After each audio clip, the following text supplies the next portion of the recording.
afternoon, good evening, everyone, depending on where you are joining us from in the world today. My name is Meg Alexander. I'm part of Power to Fly's virtual hosting team, and I am incredibly excited, as always, to welcome both new and returning Power to Fly event attendees. So happy to see both familiar as well as new faces in the crowd today. So thank you all for that. Before we dive into our questions and get into kind of the meat and potatoes of today's event, I do want to go over some real quick housekeeping items for everyone. These are just to ensure you have a good experience today. If you've got any other questions, please feel free to message me. So one thing that we like to highlight and kind of like to say off the top of the bat is that these events are all about you. They're about our community members. They are about making sure that the time that you spend with us is well worth it. So if you are here and you took time out of your day to be here with us for the live stream, we want to say both thank you as well as, make sure that you all understand the power that you have. So because you're here with us, you have the power to drive today's conversation. So if you have a question that you submitted and you're not sure if we'll get to it, ask it. If you, hear something that Lorraine is talking about and you want her to expand on it, ask it in the chat. Let us know. You can also DM me if you have a question that you'd like to raise but want to be kept anonymous. Totally great. Just feel free to drop a DM in there. You'll find my name, Meg Alexander, on the drop down instead of sending it to everyone. Now, I did say today's session is being recorded. If you do want to come off mute, share your smiling, maskless faces with us safely, please feel free to do so. Just understand there is no need to be insta-perfect. I think I finally showered today for the first time in like 4 days because depression is a whole thing. So just know that you do not need to stand on ceremony. If you are coming to us from a broom closet or your couch, or, it does not matter. You've got furry coworkers, child supervisors, whatever you got going on, just bring it. We want to meet you where you are. Now, if you have any kind of privacy concerns, completely understood, just make sure you don't come off mute during today's session. And that way, no matter what you're showing us, whether it is your smiling face, an avatar, a display name, none of that will show up on our live stream or on the recording. This also means that since today's being recorded, you don't have to take notes. You get to kick back, enjoy the conversation. And if you, miss a reference that someone shares, or if you want to know what action item 2 of 7 was, you can always go back and rewatch these recordings. So everybody that registered, everyone, whether you show up or not today, is going to get an email from Power to Fly in about 1 to 2 business days. And it's going to have a link to where you can rewatch this recording when it's posted on our website. Now, let's say, for example, because this happens every time we host one of these chats, that our guest says something just incredible, like mind-blowing. You've never thought of it that way before. You're so excited. You cannot wait to share that information with someone. You do not have to wait the 1 to 2 business days. You can always head over to our YouTube channel. I'll share the links for all of this stuff in the chat thread in just a moment, but you can head over to our YouTube channel where we're live streaming. The recording is usually posted to our channel within about 5 to 15 minutes of the end of the live stream. And you can also search a huge segment of our recorded chats on our YouTube channel, and the full archives are searchable on our website. And those videos are always free. You can watch as many of them as you like, share them with friends, anything that we can do to spread availability and access to these resources is something we want to do. Now, if you are, checking us out on social media platforms, I do encourage you to follow us. We are at Power to Fly on LinkedIn, Twitter, Facebook, Instagram, and YouTube. And if you would like, you are more than encouraged to take photos or video as we go and share it out to your social media networks. Let people know about the great resources we have. Anything we can do to expand the community and get these resources in the hands of more people, the better. So if you do decide you want to share something, please feel free to tag us. We would love to reshare, retweet, repost, whatever it is you share today. Now, last thing I want to talk about before we dive on into questions is, oh no, wait. No, I think I covered everything. Y'all, it's rough out in these streets today. I don't know why, but it just is. So apologies. We'll keep moving. So in case, you might have seen Lorraine Lee present with us before. Lorraine is a fabulous contact from Prezi. Now, Lorraine is a top-notch virtual keynote speaker, as well as a leader at the intersection of editorial and tech. Now, with more than 300,000 followers on LinkedIn, Lorraine is passionate about helping professionals accelerate their careers and stand out in the virtual office space. As a speaker, she's been invited to Fortune 500 companies, tech firms, government orgs, and much more. Lorraine is the head of editorial at Prezi and is a LinkedIn learning instructor for the popular course Virtual and Hybrid Meeting Essentials. She has been featured in publications including Inc., Read Write, and Entrepreneur. Prior to Prezi, Lorraine was an editor at LinkedIn. Lorraine, we're so happy to have you back again. It's always fun to get to chat with you and learn. Is there anything else that you would like to share with our audience before we dive into questions? I think you covered it. Actually, I'm going to, I have a little presentation for all of you today. So I'm going to speak for about 30 minutes, and I saw all of your wonderful questions. I'm actually going to be able to answer a lot of them in the content today, and then we'll still have about 30 minutes or so at the end to dive into any additional questions that come up. Perfect. Last but not least, these are some of the main takeaways you can expect to get from today's conversation. Now, like I said earlier, you are here with us. You are spending time with us live, which means you get prime treatment. So if you have a question, please feel free to ask. If you wrote in a question and you're not sure if we'll get to it, send it in the chat. If we are touching on one of your questions, but you think we should, have some more context or some more detail to it, throw it in the chat. We are always happy to see it. You are always welcome to DM a question to me if you would like to be kept anonymous. Doesn't matter the reason, happy to do it. And yeah, if we're going to try and touch on what you're seeing on the screen today, but if you want the conversation to go somewhere else, just tell us, let us know.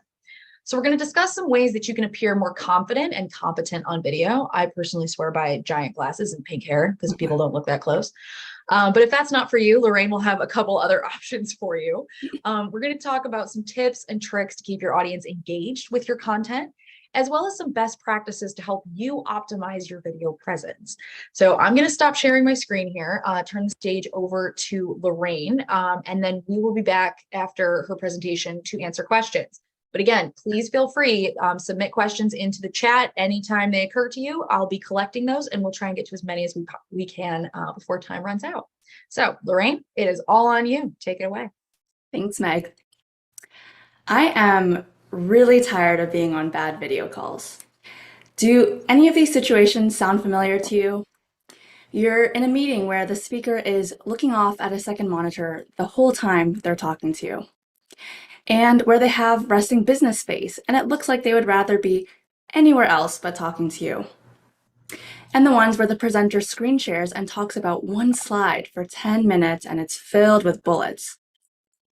Today, we're going to talk about how video doesn't need to be a cause for fatigue and burnout, and instead, it can actually give you an advantage, and you're going to learn how to turn video into your new best friend.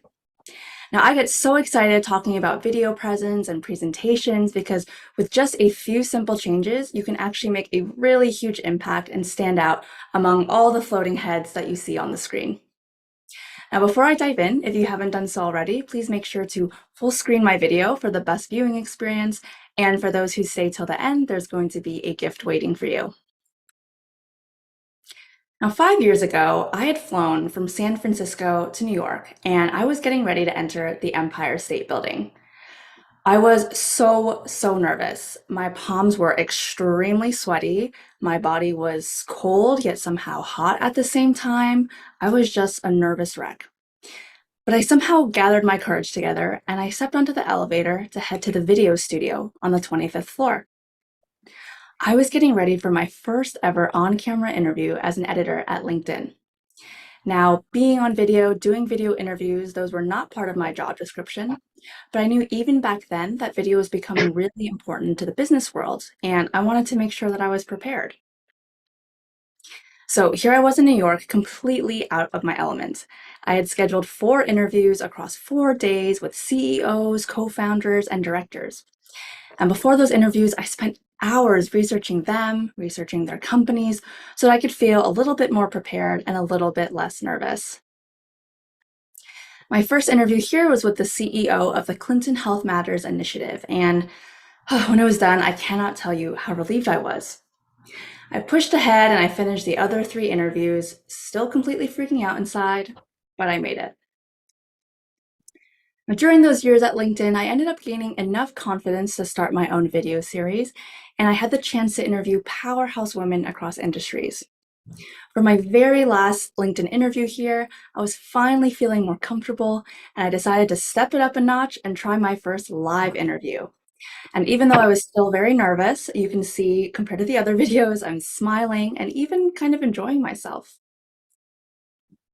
That live interview then gave me the confidence to step onto a tennis court in Berkeley, California, just a few weeks later for my first paid speaking gig as the on-court announcer for a professional men's tennis tournament. And this opportunity came about because the organizer there had seen all the video interviews I had done on LinkedIn, and he reached out. Now, fast forward a few more years, and now I get to talk about video and share best practices with amazing companies like Power to Fly. Now, I hope that story highlighted that even though being on video can be nerve-wracking or uncomfortable at times, it is very, very possible for all of us to learn how to get more comfortable and how to stand out on video so that we create great videos and meetings that impress and engage teammates, our customers, and our partners. So in today's session, we'll cover how you can come across more confident and competent on video. We'll then talk about how to keep your audience engaged with your content. And then I'll share some best practices for your video presence and your video communications. As Meg mentioned before, my name is Lorraine Lee, and I'm the head of editorial at Prezi, a virtual presentation and collaboration solution being used by the majority of the Fortune 1000 to make their presentations and meetings better. Before Prezi, I was an editor at LinkedIn for 6 years, where I created and hosted its Female Founders video series. And I was part of the team that launched LinkedIn's first video product in 2016. So I've been around video for quite a few years now. I'm also a LinkedIn learning instructor for the popular course Virtual and Hybrid Meeting Essentials. And I encourage you all to please connect with me on LinkedIn. Please take screenshots, as Meg mentioned, during this session, share your favorite tip on socials later and tag me, and let's keep the conversation going even after we leave the session today. So now that we've all been introduced, let's dive in. I want to start off by normalizing again that being nervous or uncomfortable on video is really just completely natural, especially in our virtual setup with all of the additional factors we have to deal with, like tech. Now, I mentioned I've done quite a few video interviews, and I still get nervous when I'm on camera. At Prezi, I work with keynote speakers, and they sometimes get nervous, and for many of them, this is a huge part of their job, if not their full-time job. So just know that if you're feeling this way, it's totally normal, and we're going to talk about techniques to quiet those nerves, as well as ways that you can boost your confidence, so that instead of feeling like this, you feel more like this. Ready and excited to create amazing virtual presentations and videos that are going to have you feeling so proud of yourself and so energized after seeing your audience's reaction. But first, before we can learn how to stand out on video, we need to acknowledge the reality of our day-to-day. We have so many priorities and distractions in today's world that are making it really hard to grab and keep attention. Now, this isn't much of a surprise when we see things like this on a daily basis, aka the before. Your audience's world is noisy. They are getting constantly bombarded with messages and content, and screen sharing is just not cutting it anymore as a way to be remembered or to stand out. And we can't really blame video fatigue because there are so many videos and other types of video content that are holding our attention. Now, if you take a moment to reflect on how much video you're watching on a daily basis, I know that personally my number is really high up there, you'll see that video isn't the issue. We are just bored with the screen shares and bulleted slides, and we're tired of seeing the same types of presentations over and over and over again. We really cannot settle for the status quo anymore. To use video well moving forward, we really need to be thinking of it more as an experience, where everyone is participating and can contribute in creative ways beyond the screen share, the hand raise, and the chat box. So that million-dollar question, how do we move away from the status quo? This leads us into the first section of my presentation, where I'll talk about 3 ways to boost your confidence and competence on video. Now, one of the best ways to appear more confident and competent is to know that you're making a good impression on camera. Now, there are, of course, the typical suggestions for growing your confidence, like you need to practice a lot, maybe you write out a script and dress to impress, which, of course, is all great advice. But I want to talk about the lesser-known tips for how you can build your confidence that will be particularly helpful based on our virtual setups. The first way to increase your confidence, believe it or not, is through great lighting. And interestingly, lighting is really easy to fix, but often it's an afterthought for people for whatever reason. Now, it may not seem obvious, but lighting does have a psychological effect on you. I think I can safely say that most of us want to look good and professional on camera when we're talking to colleagues, at least with the upper half of our bodies. But when we look like this, it's distracting, it's unclear, and it really doesn't leave the other side with the best impression. And of course, you as the presenter, you probably don't really feel great about how you're coming across either. I know when I don't have good lighting, I feel very self-conscious. So here's how we fix that. You'll want to make sure that you have a light source in front of you facing your face. Now make sure it is never coming from behind you facing your back, or else you're going to be backlit and you're going to look like you're in witness protection, and that's not the impression that we want to give off to others. Now really the ideal situation is that you have a window in front of you so that you're getting natural light, again, coming in from the front. Now, if you still need an extra boost, I would recommend maybe purchasing a ring light or a softbox. It's one of those big lights that you see in photo studios. So I actually have a softbox in front of me right now, dimmed a little bit, and then 2 ring lights on the side. Once you have your lighting ready to go, the next thing you'll want to upgrade is your visuals. I think many of us have probably heard various statistics showing how powerful visuals are. For example, 90% of the information processed by the brain is visual, or 80% of people remember what they see versus what they hear and read. And visual aids have been found to improve learning by up to 400%. If you've ever told a story where everyone was super attentive, they were leaning in, and they were really excited about what you had to say next, you'll know what sort of confidence boost that gives you. Same goes with your presentation. If you're using visuals well, your viewers are going to be more tuned in and actually retain what you're telling them, which is going to make you feel more confident about what you're sharing. Visuals can also be helpful in other ways when it comes to confidence building. I don't know about all of you, but for me, one of the scariest things about presenting is feeling like everyone is staring at me and just judging my every word.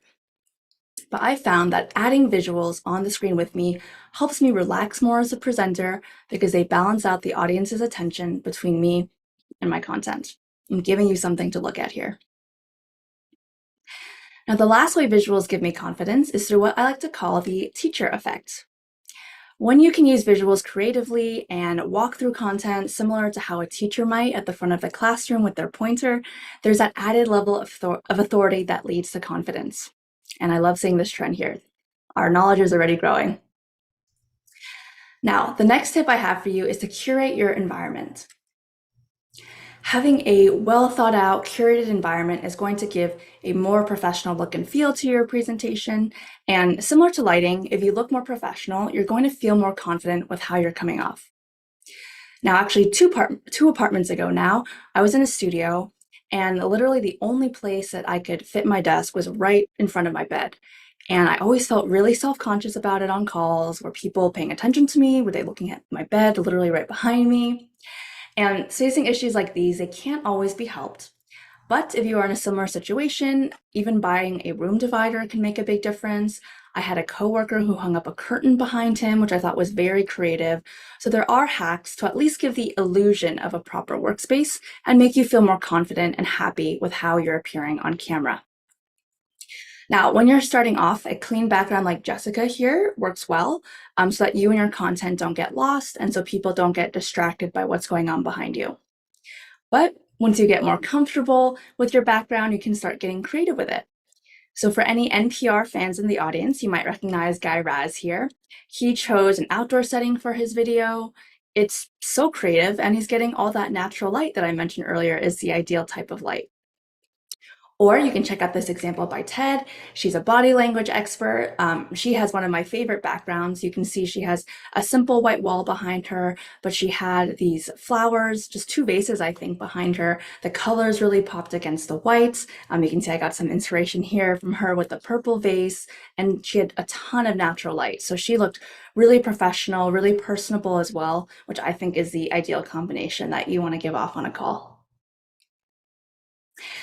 Now, in my past version of this presentation, I call this section Curating Your Background, but there have been so many advances in technology and the way that people are up-leveling their video calls that I changed it to Curating Your Environment because I thought it was more accurate of what someone really needs to do to stand out and impress. Now at Prezi, we're seeing a lot of companies and customers creating a true virtual experience on video that contributes to both their overall presence and professionalism. So here's an example of how you can have both a great background, so they curated the background, and your video becomes even more impressive once you add something to the foreground. So in this case, I added a simple name tag, my company logo, and my title.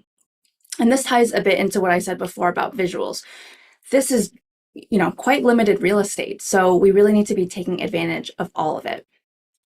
Now, I'll turn it over to all of you. Think about one thing you might want to change in your background, and what sort of impression are you giving off now, and what sort of impression do you want to give off moving forward? Those are our 3 tips for appearing more confident and competent on video. Let's go into our first recap. To gain more confidence, you'll want to adjust your lighting, use visuals, and curate your environment. Next up, let's talk about 3 ways that you can keep your audience engaged. Like I said earlier, many of us continue to see presentations where the presenter is sitting on one slide for way too long, and your response is either this or this, when it should really ideally look more like this. So how do we make sure that we are standing out and our audience is not tuning out? One way we can do this is with the Think, Do, Feel matrix. Now, the Think, Do matrix was created by author and professor Andrew Abella. And what this matrix does is it helps you map out how your audience currently thinks and what they're currently doing. Then you fill out the after. So how do you want these 2 things to change after they see your presentation? The Think Do matrix has since been modified by Prezi's Spencer Waldron to become the Think Do Feel matrix, because emotion is going to be the key here and so important in helping you connect with your teammates and your clients and persuading them to make changes or to take action. And if we're honest with ourselves and we think back to the big decisions we've had to make in life, often emotions are what drive those decisions, and then facts and logic come in after the fact to fill in the gaps. Now, these days we are all so busy, we forget to focus on customization or to make things custom based on who we're talking to. So if you can fill this out, you don't have to spend a ton of time on it, but if you can at least start thinking about it, you're going to be miles ahead of your counterparts. And if you're not really sure what to fill in here, this is a great time to start asking questions so you can get the answers here. So this is actually what mine looked like for this one, and it helped me a lot. This matrix is definitely going to help you as well create a more memorable presentation, because you're going to have a better understanding of who your audience is and what you want them to walk away with, which of course is going to help you build the right content for them. Now, once you fill this out, the next thing you'll need to do is to actually create your content, and movement is going to be a critical piece of that. So adding movement is going to spike your viewers' attention by boosting dopamine in the brain. And while I can't promise you that your next video is going to be as exciting as this car chase here, you can definitely get closer to it if you start adding some movement. So I'd like to take a moment to really confirm this hypothesis here about the impact of movement with our first group activity. So if you could please turn over to the chat. For the last 15 seconds or so when I was talking, were your eyes primarily drawn to the video of the car chase? Were you looking at the picture of the car chase? Or were you watching me? Now, there's no wrong answer. Just let me know what your eyes were drawn to, and I won't be offended if it wasn't me. Okay. Tori says me, thank you, and Annalie too. Yes, not the picture. Okay, combination of me and the video. Rosa says video, Maria, car chase, and me. Yeah, so this audience is a little bit more drawn to me talking compared to other ones, which is totally fine. Thank you. I'm also moving. But a good number of you are also saying the video. So you're really seeing firsthand just how powerful movement can be in drawing attention. None of you said the photo. So I like to recommend at least 2 slides or movements per minute in a virtual setting. And they don't have to be huge movements. For example, you can do fun tricks like this. To keep your audience engaged, you can simply play a video, you can just move through your slides more quickly. The thing with creative movements like this, if you can fit them in, they also have that added benefit of creating novelty, which our brains love anytime we see something new and unusual, which helps our audience pay even closer attention. So now that we have movement down, let's talk about how you present this content with power words. What are power words? Power words are words that trigger an emotional or psychological reaction when you hear them, and it can be either positive or negative. So we'll talk about the positive today. So this is an example of what we hear a lot in presentations, something like, this data shows that we're on track. But how could we improve this? This exciting data shows that we are gaining command of the market. Words do matter, and power words can act as a dopamine hit to the brain. Now, when you use power words, you are waking people up out of autopilot, you're capturing their attention, and by using power words, they allow you to create emphasis and inflection with how you speak, which helps get rid of that monotone that we hear a lot in meetings and that causes people to zone out. So let's do another group activity here. I've chosen a few power words here, some of my favorites that you can use in your next presentation or your next meeting. So please choose the one that you like the most, that you want to commit to trying to use in your next meeting, or feel free to share a completely different one in the chat. But yes, add it to the chat, and let's see if there's a popular one, or we get some inspiration for some new ones. Maximize. Jen says dream. Tori, maximize. Rosa, reinforce. Maria, encourage. All right, that's great. Anyone want to throw in something not on this list? Strengthen, nice, Meg, thank you. Mary, optimal. All right, keep typing away. I know it takes a second sometimes to think about new words and to come up with ones that you might want to use from this list, but you all read through the chat and get some inspiration from there. All right, so those were our 3 tips for engagement. Let's do another recap. To keep your audience engaged with your videos, you'll want to use the Think, Do, Feel matrix, add movement, and include power words. So now that you all have your new tips for gaining confidence and engaging your audience, you are all well on your way to shining on the virtual stage. So let's switch gears now to talk about another crucial element to virtual presenting, our actual video presence. In this section, I'm going to share 3 tips around how to better connect with the person on the other side of the video, and then 3 tips for giving your presentation some additional energy, whether you are recording your content or presenting live. The first tip to help you connect with your audience over video is to focus on your framing. Now, this is what I often see when people are on video.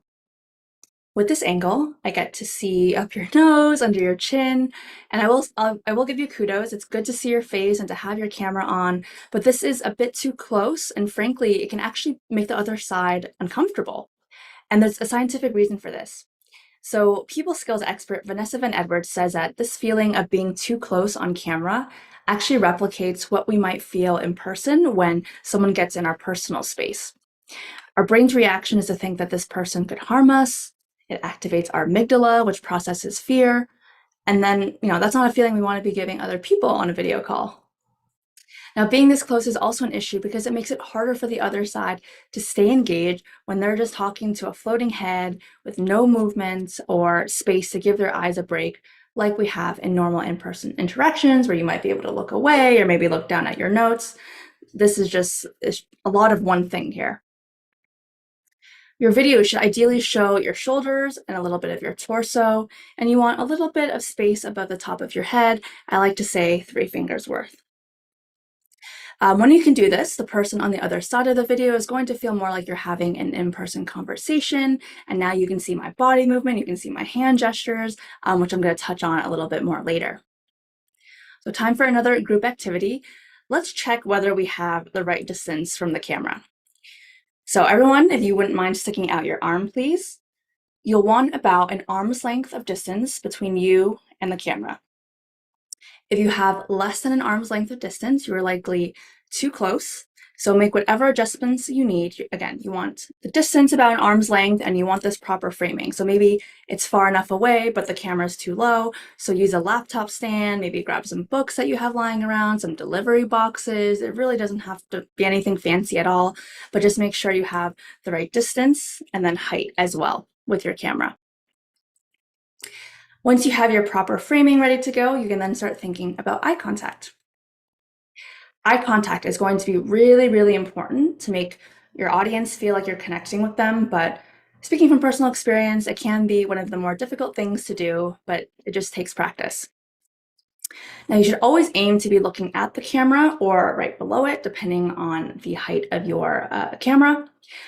But this can be difficult to do because it's human nature to want to look at ourselves to make sure we look okay, or maybe we look at ourselves to see how we look reacting to something that someone else said. But as best as you can, I encourage you all to fight this urge. And I have found that turning off self-view helps a lot with this, both with video fatigue and just helping me focus on what's going on in the actual meeting. Now, I alluded to this at the start as well. I see a lot of presentations and video calls where people are looking kind of sideways at their monitor the whole time. It looks like the person is disengaged or distracted. Like, imagine if I was talking to you all just like this the whole time. It doesn't feel very good. And it looks like I'm not paying attention. So if the person on the other side of the video doesn't feel like you are paying attention, they're not going to pay attention either. So again, as best as you can, look right below the camera so the person on the other side feels like you're looking at them. And then, of course, when they start talking too, you can feel free to look at them while they're doing that. The last tip for connecting with your audience is a simple one. It is to smile. But smiling is one of those things that presenters often forget to do, especially when they're nervous, but it can have a really big impact on how your audience connects with you. When you get ready to make a presentation or record yourself on video, you may experience any one of these super fun emotions as nerves and anxieties build up. And I know when I started doing keynote speaking, I was personally these first two here. Now, if I had let these two expressions be the main ones in my presentation, I don't think the audience would have enjoyed it very much. Instead, when we smile, the audience sees that we are enjoying ourselves, we're excited about what we're talking about, and it encourages them to feel the same. You've probably heard that a smile is contagious, and it definitely applies to virtual presenting and video communications as well. A smile is going to lift your mood and the mood of those around you. Now, as I mentioned before, when you get nervous, it can be hard to remember to smile. It took me quite a bit of practice to get used to it, but once I got more comfortable with it, it made a huge difference in how my audience engaged with me. And I still remember there was someone who actually called it out in the chat once and said they liked how much I was smiling. So now that we all have our smiles on, let's bring those into the next recap. You're going to want to make sure you have the right framing, that you're using eye contact, and that you are smiling. Next, let's talk about how to insert some energy into your presentation, which is going to be especially important over video because we have this additional barrier of the screen that we have to break through. The first thing you'll want to do is to stand up or sit up with proper posture. Standing up is going to give your presentation a whole different energy, and I'm standing up right now in case you were wondering. So you can see here, this video is of keynote speaker Brian Fanzo, and you can see he's standing. Even though this video is silent, there's just a lot of energy and it just feels a lot more dynamic. You can see he's able to use his space more effectively when he interacts with his visuals, and it's just a lot more engaging for us as viewers to watch him than if you're sitting down kind of passively laid back in his chair. Now, if you can't stand or you don't want to, make sure that you're sitting up straight with good posture and not relaxed and slumped. And a good hack for this is to sit on the front half of your chair. Now, one thing to watch out for when you stand is to make sure not to rock back and forth. It is definitely something I've done before when I've been nervous. So if you need to, definitely encourage you all to record yourself practicing so you can see what presentation quirks you might have. And if you decide to sit down, the equivalent of rocking back and forth while standing would be swiveling in your chair from side to side. Now, the next tip I want to share with you is to project your voice. So this is a really nice trick that I learned from my colleague Spencer, who I mentioned earlier. Raising your voice 20 to 25% more loudly than you might normally speak is going to help you get rid of filler words that might otherwise creep in and make you seem unsure of yourself. By raising your voice, you get rid of those filler words because you become a lot more intentional about what you say. If you listen to yourself talking later today, I encourage you all to do this. You will notice that filler words usually sneak in when you are more relaxed, probably speaking a little bit more quietly. And so by raising your voice, you'll see it's very strange to say or like in a loud voice. So the last tip to round out this section will be to use hand gestures. If you're not using your hands on video, you are missing out on a big opportunity. Research has shown that movements like open palms and mirroring the other person's body language makes the person on the other side actually have a more positive impression of you, and you come across as more warm and energetic. Now, this is a video by Vanessa Van Edwards. I mentioned her earlier when I talked about the amygdala, and she does a great job using hand gestures, and she's actually talking about them in this video.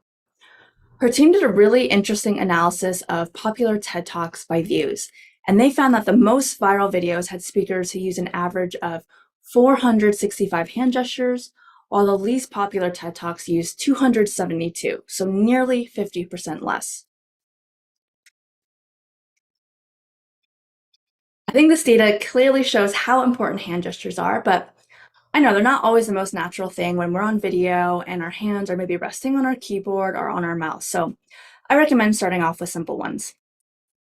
You can use basic gestures like counting things off, as I did at the start of this presentation. If you're talking about something small, you can use the pinch gesture. Widen your hands if you're talking about something bigger. And if all that still feels kind of weird and unnatural to you, I like to say just wave at the start and at the end of the meeting. I know sometimes people joke that it's kind of silly waving, but I think it's such a good way to show your palm, build some trust, and also just get comfortable with lifting your hands up so that they're visible on video. Now, a few things to remember about hand gestures. We're not moving our hands for the sake of moving our hands. They're there to help emphasize your points and your message and not detract from what you're saying. So when you do use them, make sure to move your hands higher up than feels natural so that they are captured in the video screen. Sometimes I see a lot of this. You can see people are moving around, but it's not going to be as effective if I can't actually see your hand. So we have to lift them up a little bit higher on video. All right, we're going to move into our next recap. To add energy, make sure to stand up, project your voice, and use hand gestures. Now, believe it or not, we have gone through all the tips. I know that was a lot. So I want to recap once more to make sure everything really sticks, and maybe you'll be reminded of another tip that you can try later today. And also, teaser, I'm going to ask you in a minute which tip you want to implement later today. So we talked about how to boost confidence and competence and the need to focus on your lighting, your visuals, and your environment, as well as how to keep your audience engaged using the Think, Do, Feel matrix, movement, and power words. And then we just talked about best practices for video meetings and async video, and how to connect over video using framing, eye contact, and smiling, as well as how to add energy by standing up, projecting your voice, and using hand gestures. So I think all of us can agree that video is here to stay. I think it's great that you're all tuning in to this session to learn more about video, because it's really going to be something that can really set you apart. So I'd love to hear from all of you in the chat. Which one or two or more tips will you plan on trying in your next video call later today, or hopefully sometime this week? So I will go back to the chat here. T says hand gestures, wonderful.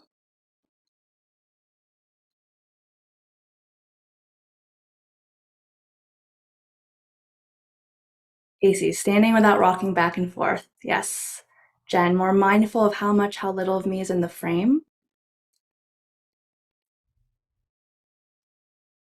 Yes, love it. Well, Linda wants to raise her voice more. Yeah, so as you can see, these are all things, many of these you can all update your setup later today. So that's what's so great about these tips. Albert, distance from camera and movement, love it. All right, well, keep typing away. I'm definitely going to look at the chat later. I always love to see a copy of this after the fact. All right, so I mentioned a gift at the beginning.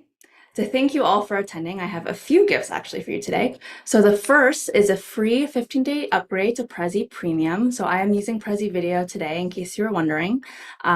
With Premium, you get access to features like presenter notes. You can record in HD, download your MP4. So if you want to try it, I encourage you all to sign up for a free premium trial there. The second is a free mini course that I recently launched. So in just over 20 minutes, you will learn some of the most essential skills you need to have to excel in a virtual or virtual first workplace, which I think is the future of work. And then lastly, I have a newsletter where each week I share super brief, actionable tips around topics like video and presentations, virtual and hybrid meetings, leadership, and building your online brand. So I would love for you to subscribe if you think that this is something that would be helpful to you. Now, lastly, before we dive into the Q&A, I would like to ask you all for your feedback. It's such a gift. I want to know what was most useful to you, what I can do differently next time. So if you can fill out this survey here, it should take you less than a minute, and it would really help me for future speaking engagements. So with that, I will turn it back over to Meg for Q&A. Thank you so much, Lorraine. I absolutely love every time I get to see this, and you're right, it's very different than the last time we met. So thank you so much. Yeah, of course. I'm loving the arm's reach thing. Like, I've been doing this for 3 years. That's the first time I've ever heard the arm's reach, and now that makes total sense. I absolutely love it. So, great. All right, we're going to go in and try and answer some of the questions that you all submitted. Now, if you have more questions that you'd like the answers to, please feel free to keep submitting them into the group chat there, or you can DM them to me directly. But I really want to start with the first thing that we hear a lot is kind of that icebreaker situation, right? You've got a lot of people on a call that have never met each other or never worked together.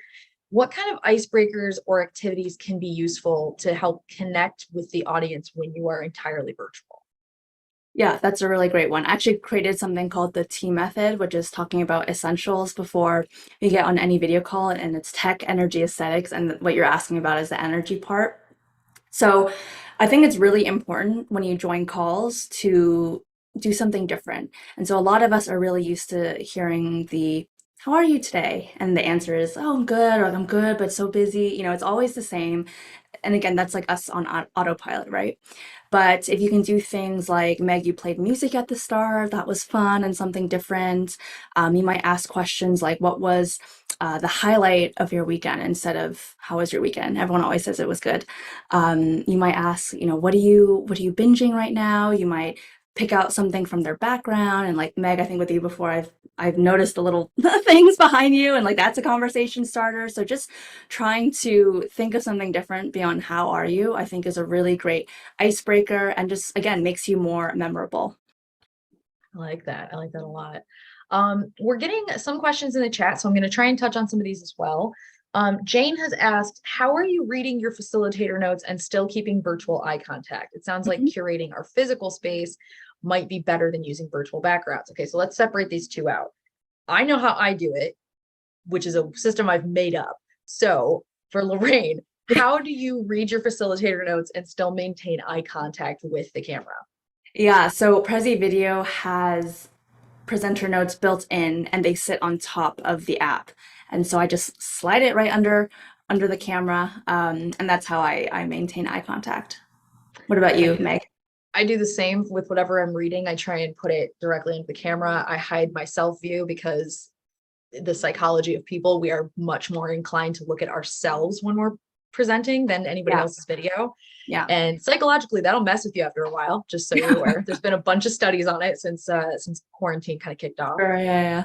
But yeah, I center it under my camera. I make the font enormous so that I can kind of, you know what I mean? Like kind of unfocus your eyes a little bit so you can kind of see everything that's going on. Yeah. I roughly do that. And then I gesture with my hands and turn my head a lot so that it's less noticeable when I'm doing it. But that's, this is all stuff that I was like, sure, that looks good. Okay, we'll try that. Yeah, I mean, if it looks good, you're making that it works. And then Jane's follow-up question was, it sounds like curating our physical space is better than using virtual backgrounds. I prefer it over virtual, but what do you have to say about it? Agree. So I think virtual backgrounds can be really good for, fun activities, or if you want to, you really just don't like the way your background is, to hide it. But in general, like I said, video, it requires us to do a lot more than in person. That's why we get tired from video, right? If it's not done well, it's just not the same experience as being in person. And when someone has a virtual background, and I'm sure we've all seen this, they're moving and like their hand disappears, or like half their face disappears, or something pops in and out of the background. And that just creates more cognitive load for the person on the other side watching you. And they're, you'll see because of movement, right? Your eyes will jump and just follow whatever's going on, and it becomes distracting and not as easy to listen to what's going on. So I think if you have the resources and the space to create the physical curated environment is much better, I think, than a virtual background personally. Yeah, I agree. And just something for y'all to think about, like test around with like your camera spacing, all that kind of stuff. I only need to have a 7-foot space against the wall, relatively cleared. And if you could see what's happening outside of this framework, it looks like something blew up in here, like literally exploded. Yeah. But you can't tell that from what's going on, right? So when you're thinking in terms of like, curating your physical space, this doesn't have to be good for like a walkthrough, right? You only need what's visible to be, the stuff that looks right. So just keep that in mind, y'all. Like most of us do not have those picture perfect Instagram background looking spaces. I have 7 feet of it, but that's the only part of my house that looks this clean. So yeah, I think that's wonderful advice for people. We also had another question asking if you could elaborate more on the idea of online branding. This person said, I've heard of personal branding or professional branding. Is it an extension of that? Yeah. So I, as Meg mentioned, I'm very big on LinkedIn. So I talk a lot about your online brand on LinkedIn. But essentially, I think it's so important these days because we are all on video. We're working in a virtual space, and often the first time people get introduced to you or learn about you is going to be through your online presence. So I talk a lot about how to build it on platforms like LinkedIn. But yes, it's an extension of your personal brand, but maybe even more important these days because online is where everyone's at. Yeah, of course. All right, we had some more questions. So if you've got them still, send them in. We've got about 13 minutes left. This person had written in saying, I feel more comfortable when people turn on their cameras when I'm speaking because I think they pay more attention that way. Yep. Is there any way to encourage this behavior without making people feel ordered to be on camera? I thought this was a really good question because there's certain times like I'm really paying attention, but I super do not want to be on camera. Yeah. Like maybe I have a mud mask on my face. Maybe I just haven't showered in a couple days. Like, Yeah. so yeah, like what do you recommend if somebody really relies on that person to person? So I think, yeah, that's a really good question. What I would recommend is asking people, but padding it with empathy. So, I know some of us might not want to turn on our cameras for various reasons, but it really helps me feel more engaged and be able to tell whether what I'm saying resonates with you if you turn on your camera. So if you feel comfortable with it, I would really appreciate it. So it's not really forcing anyone, but you're giving people a reason why they should turn on their camera. I like that. And I completely empathize with this person. Like I actually have like kind of bad stage fright, and this doesn't feel like stage fright, but the closest it does come is when there is no one with their cameras on, because it feels, for me at least, like super subconscious, right? Or self-conscious, like you're speaking into the void. Yeah, and I think one other thing I would recommend to if they're your colleagues, ask everyone to choose a photo for their Zoom profile. So even if they don't turn on their cameras, at least when they're talking, you can see a face and not just like an ambiguous whatever they have in place Yeah. of a photo. So Yeah, I like that. Okay. Do you think that there is a better video setup to optimize your video presence? And if you do, could you give some examples of how to set these things up? I get asked this constantly and I never know what to tell people. So for you, like what do you think that there is like a proper video setup? Do you think it depends on the space you're working with? What would you Mhm. say to this person? Yeah, I think it really depends. I actually made a LinkedIn post a few weeks ago detailing my background and my foreground with little arrows and annotations. So if you hopefully follow me on LinkedIn and you can check it out from a few weeks back, or I can also send it to Meg to send in the follow-up email. But essentially, I really don't think it has to be anything crazy elaborate. And when I talk about video setups, I really like to just keep things as simple as possible because you can really go, big with it and spend tons of money and get like the fanciest cameras and all that. But we have to be realistic, and that's just, that's a lot. So I know for me, I have my Logitech camera here, which works well for me. I mentioned the lights I have, so the softbox, the 2 ring lights, and then an external microphone as well, and and a clicker as well for presentations. But that's pretty much my setup. Simple, sweet and simple. Smart. I'm loving the clicker idea. I'm actually definitely gonna have to steal that one as we're doing more and more virtual events. So I love Yeah. that idea. Okay, this one, I promise I didn't write this one, but it sounds like something I could have written. Every time I get nervous when I'm on camera, I start to speak faster than usual. What do you recommend to stop speaking that way? And I do this too. Like it comes from growing up in a very loud household. And if you are not loud and fast, you don't get heard. Yeah. So I am working on this in a number of different ways, let alone like with my therapist. But what do you recommend if this is something that happens to you? Like maybe you speak more loudly, maybe you quiet Mhm. down when you're feeling rushed. What do you recommend people do if they're trying to break themselves of those habits? I think the main thing I would say is have either a note or in your presenter notes. I used to do this as well. Caps lock the word pause or take a breath. And it was just a good reminder for me to just take a beat and don't rush through whatever I'm saying. So you can do that. Maybe you just have a sticky note or something within your eye line that will allow you to remember to pause and to slow down a little bit. So either a physical or virtual cue. I like this. I have post-its for arrows to the camera so I don't forget where that is on my Yeah. desktop. I have literally a post-it with various adjectives I can use because I use fabulous and amazing all the time and I get sick of hearing it. But like truly the post-it note idea, like to have that visual reminder of like, no, Yeah. slow down or like talk more softly. Yeah. I absolutely think those are great. All right. So from what you've seen, what do you think is the biggest mistake people make when they appear on video? I've seen a lot of them, but what do you think is the biggest? I think the biggest one I still see that's the easiest to fix is the lighting, and that's why I still include it in this presentation. So um, just lighting just makes you look so much better, and it just makes even if your framing is off or you're not exactly doing eye contact, lighting just makes you look like you're more professional, like you're in a proper setup.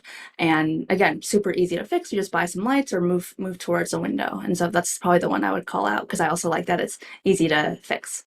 Yeah, I think that's wonderful. A lot of the times people get these tips and it's like, well, you need this or you need that thing to make this work. And it's like, Yeah. no, you just need to kind of shift a little bit, Mhm. figure it out. I Yeah. really like that. That's definitely a big one for our guests. A lot of the time people they think that they're getting good light in their room, but actually it's backlighting them. So we Yeah. get that kind of like James Bond villain The effect. witness protection program. Yeah. Yes, I love that. I actually think I like yours more. Yeah, that's wonderful. All right, so let's say that we are going along pretty great. We think everything's fine, and then we realize that the audience attention has sort of, either petered out or it's wandering. What do you think is a good way to recover that attention if you can, especially when you know you've lost it? Mhm. So there are a few things I like to do to try to prevent that from happening. So you saw during my session, I had some group activities. And so I think I call them state changes. So, if I'm just talking for 30 minutes, you're going to just naturally zone out because I mentioned our brains get really used to things quickly. And so you need to change it up and ask someone to type in the chat, or you need to break it up with, asking them to think about something. So as many state changes as you can incorporate, I think is kind of a proactive way to try to avoid that. If you really feel like you've just completely lost them, I think just stopping and just asking, is something confusing? Do you have questions? Like what's not resonating? I think is a good way to just, tackle it head on. No, I like that a lot. I think sometimes just stating it like, hey, you guys seem like you're wandering a bit. You're not Like, why paying don't we attention, bring it yeah. back? Yes. I always kind of lean hard on my inner kindergarten teacher to like encourage good behavior and not shame bad behavior. So I think that's very good to kind of, try for one of those state changes to help encourage people to get drawn back in. Yeah, and I would say actually one more thing about that, to remember that sometimes it's a personality thing. So when you speak to introverts, they might need a little bit more time to process. And I mean, I'm an introvert, so I know when I'm not seeing the chat blow up, it doesn't mean people aren't paying attention necessarily. It means they just need a little bit more time to think. And then maybe someone sends me a message on LinkedIn later with a follow-up question or just some thoughts, which often happens. So just to be aware that it's, not everyone has to respond and process right away. Yeah, I think that's great. And I mean, it also helps to keep in mind, like, not everybody listens in the same way. Like Mhm. I get paid to do this for a living, right? And I'm bad at sitting still. So I have like 18 different kinds of fidget toys on my desk to keep me at attention or like distract the part of me that is going to be distracting myself. So I think that, yeah, that's really great to kind of like think and realize that like not everybody's going to take in this information like you do. So like maybe leave a little wiggle room there. What do you think people are expecting from video calls when it comes to your coworkers and your clients? You know, if you are trying to make sure that you look professional, that was something we got asked a lot, especially at the beginning of the pandemic, right? Like, do you have to be in a suit and tie to be taken seriously on camera? What do you feel about this? What do you think people are actually looking for when they're trying to make sure they look professional? I think now that we've let a lot of different people into our homes, there is less of an expectation to be that buttoned up, perfect version of yourself. For these kinds of talks, Meg, like I'll put on a nice blouse, but for my regular video calls, maybe I'm too casual. I just will wear a t-shirt usually. But yeah, if it's like a client call or someone you're trying to impress, I say just put on a nice shirt. I'm totally fine with sweatpants on the bottom. Like I don't think that really matters. Just be comfortable.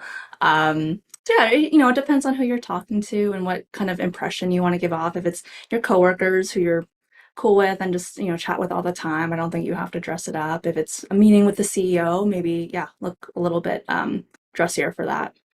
Yeah, I mean, I don't know about you all. I have like no work wardrobe anymore because I don't go into an office. I hang out at my house. I have like 3 different blouses that are simple and easy for like when when we're working with like a super buttoned up client. No one cares. No one's going to be like, didn't you wear that shirt the other day? Like they don't care. So like when you're thinking about these kinds of things, it doesn't require a super deep wardrobe to do, something like this. You really, really don't need to like kind of, you don't need to prepare like you're going to be doing this every single day, 7 days a week. Right. Yeah.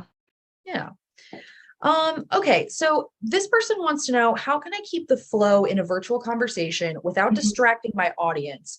I think this is a really good question because, we're talking about using video or backgrounds or reactions during the talk, but are you distracting your audience that way? So let's review what you had said about, the video and using movement to get your point across.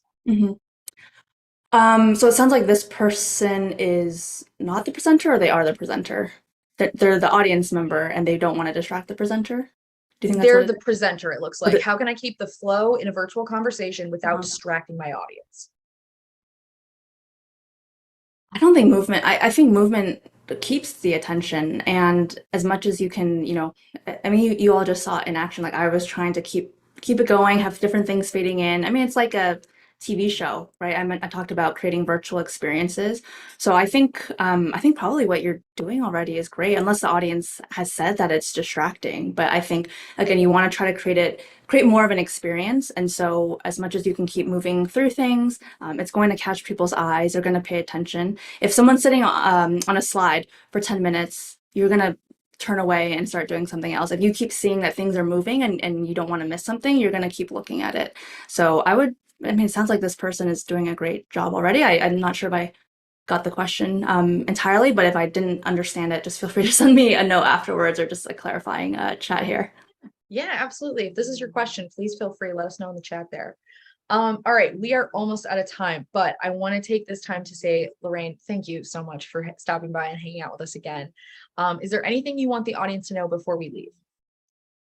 I would just say that I will reiterate that video can be your best friend. It can be the thing that really just sets you apart from everyone. It just takes, a little bit more effort, going a little bit beyond that status quo, but it's entirely, feasible for all of you to achieve. And just feel free to send me any, follow-up questions or thoughts that you have on LinkedIn afterwards. I would love to hear them and just keep me posted on how your video journey goes. All right. I want to say a huge thank you to our Power to Fly community members who joined us. We are so happy to have you. Whether this was your first Power to Fly event or your 50th, thank you so much for spending your afternoon with us. Now, we have some great programming coming up for you in the next week and a half. So definitely check that out as we round out August and move on into September. But thank you for spending time with us. I hope that you all have a wonderful rest of your Tuesday, safe, happy, healthy, all that good stuff. and cannot wait to see you back here soon for another Power to